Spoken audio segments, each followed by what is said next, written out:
வேலை மாறி விட்டீர்களா? உங்க பிஎஃப் கணக்கை மாற்ற மறக்காதீங்க.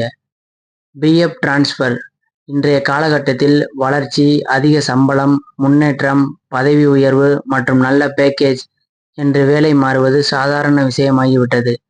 ஊழியர் ஒரு நிறுவனத்தை விட்டு விலகி மற்றொரு நிறுவனத்தில் சேரும்போது புதிய சம்பளம் மற்றும் புதிய சூழல் குறித்து மிகவும் உற்சாகமாக இருக்கும்.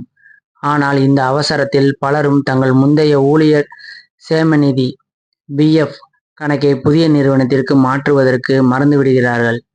பழைய நிறுவனத்தின் பிஎஃப் கணக்கை அப்படியே விட்டுவிட்டு பின்னர் முழு தொகையையும் ஒரே நேரத்தில் எடுத்து விடலாம் என்று பலர் நினைக்கிறார்கள். நீங்களும் இப்படி நினைத்தால் கவனமாக இருங்கள். வேலை மாறிய பிறகு பழைய பிஎஃப் கணக்கை புதிய கணக்கிற்கு மாற்றாமல் இருப்பது பெரிய சிக்கலாக மாறும். மேலும் நீங்கள் டெபாசிட் செய்த பணத்திற்கே அரசாங்கத்திற்கு ஒரு பெரிய வரியை செலுத்த வேண்டியிருக்கும். பிஎஃப் கணக்கை ஏன் மாற்ற வேண்டும்? இபிஎஃப்ஓ விதிகளின்படி நீங்கள் 5 வருடம் தொடர்ச்சியான சேவையை நிறைவு செய்வதற்கு முன்பு உங்கள் பிஎஃப் கணக்கிலிருந்து பணத்தை எடுத்தால் அந்த பணத்திற்கு வரி விதிக்கப்படும். 5 ஆண்டு தொடர்ச்சியான என்பது ஒரே நிறுவனத்தில் 5 ஆண்டுகள் பணியாற்றுவதை குறிக்காது. 5 ஆண்டுகள் தொடர்ச்சியாக பணியாற்றி இருக்க வேண்டும். நீங்கள் முதல் நிறுவனத்தில் 2 ஆண்டுகளும், இரண்டாவது நிறுவனத்தில் 3 ஆண்டுகளும் பணியாற்றி இருக்கலாம். அந்த வகையில் வேலை மாறும்போது உங்கள் பழைய பிஎஃப் இருப்பை ஆன்லைனில் புதிய கணக்கிற்கு மாற்றினால் உங்கள் மொத்த சேவை 5 ஆண்டுகளாக 2+3 கருதப்படும். இந்த சூழ்நிலையில் நீங்கள் எதிர்காலத்தில் பிஎஃப் நிதியை எடுக்கும்போது அதற்கு வரி விதிக்கப்படாது. பிஎஃப் டிரான்ஸ்ஃபர் செய்யப்படாவிட்டால் என்ன நடக்கும்?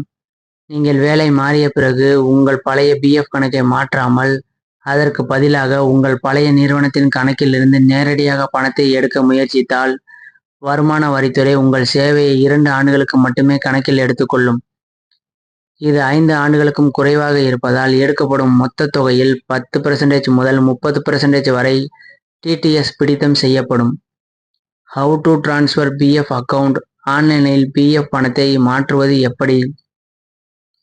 பிஎஃப் மாற்று செயல்முறை மிகவும் எளிதாகவும் முற்றிலும் டிஜிட்டல் மயமாகவும் மாறிவிட்டது. இதற்காக உங்கள் பழைய நிறுவனத்திற்கு செல்ல வேண்டிய அவசியமில்லை. யுஏஎன் யூனிவர்சல் அக்கவுண்ட் நம்பர் மற்றும் கடவுச்சொல்லை பயன்படுத்தி இபிஎஃப்ஓவின் ஒருங்கிணைந்த உறுப்பினர் இணையதளத்தில் நீங்கள் லாகின் செய்யலாம். லாகின் செய்த பிறகு ஆன்லைன் சேவைகள் ஆன்லைன் சர்வீசஸ் பகுதிக்கு செல்லவும். ஒரு உறுப்பினர் ஒரு இஎஃப் கணக்கு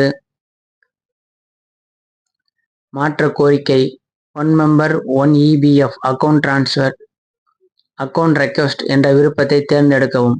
உங்கள் பழைய ஐடி அல்லது யுஏஎன் உள்ளிட்ட உங்கள் முந்தைய வேலை விவரங்களை சரிபார்த்து அதை உங்கள் புதிய அல்லது பழைய நிறுவனத்துடன் டிஜிட்டல் கையொப்பத்திற்காக சான்றளிக்க தேர்வு செய்யவும்.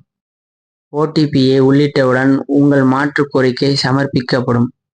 நீங்கள் பிஎஃப் கணக்கை மாற்றவில்லை என்றால் நீங்கள் பணியாற்றிய வரலாறு தடைபடும். ஓய்வுக்கு பிறகு நீங்கள் பெறும் மாதாந்திர ஓய்வூதியத்தை இழக்க நேரிடலாம்.